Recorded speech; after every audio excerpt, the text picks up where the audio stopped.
আজকে বাজার গিয়েছিলাম, বাজার থেকে টাটকা লাল লাল পুঁইশাক নিয়ে আসলাম। আসসালামু আলাইকুম, কেমন আছেন বন্ধুরা? আলহামদুলিল্লাহ, আল্লাহর রহমতে আমিও ভালো আছি। আর ভালো থাকার জন্য তো আল্লাহর রহমতের প্রয়োজন, তাই না? মানুষের রহমতের দরকার নেই আমাদের। তো এই শাকগুলো, পুঁইশাকগুলো কেটে আমি ভালো করে ধুয়ে তারপরে আমি চিংড়ি মাছ দিয়ে রান্না করব। আর আপনাদের পুঁইশাক কেমন লাগে? আমার তো মোটামুটি ভালোই লাগে পুঁইশাক দিয়ে চিংড়ি মাছ খেতে। এই যে চড়িয়ে দিলাম সব মশলা দিয়ে ভালো করে চিংড়ি মাছ কষিয়ে, তবে ছোট ছোট চিংড়ি মাছ, বেশি চিংড়ি মাছ বড় না। আর আলু দিয়ে দিলাম, আলু দিয়ে সামান্য কিছু আলু দিলে ভালো লাগে পুঁই শাকে খেতে।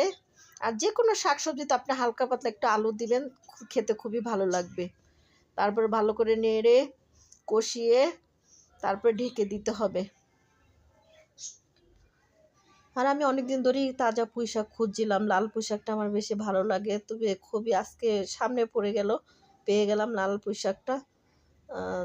ভালো। এদিকে রান্না শেষ করে আবার বিড়ালদেরকে খাওয়ান দাওয়ান লাগবে প্রতিবারের মতো। ওদের খিদে পেয়েছে, ওদের জন্য আলাদা মাংস, চিকেন সিদ্ধ করতে হয়, সাথে আবার গাজর দিতে হয়, আলু দিতে হয়, এগুলো দিয়ে সিদ্ধ করে ওদের খাবার দিতে হয়। তো ভালো করে কষে এদিকে আবার ডালটা রান্না করতেছি।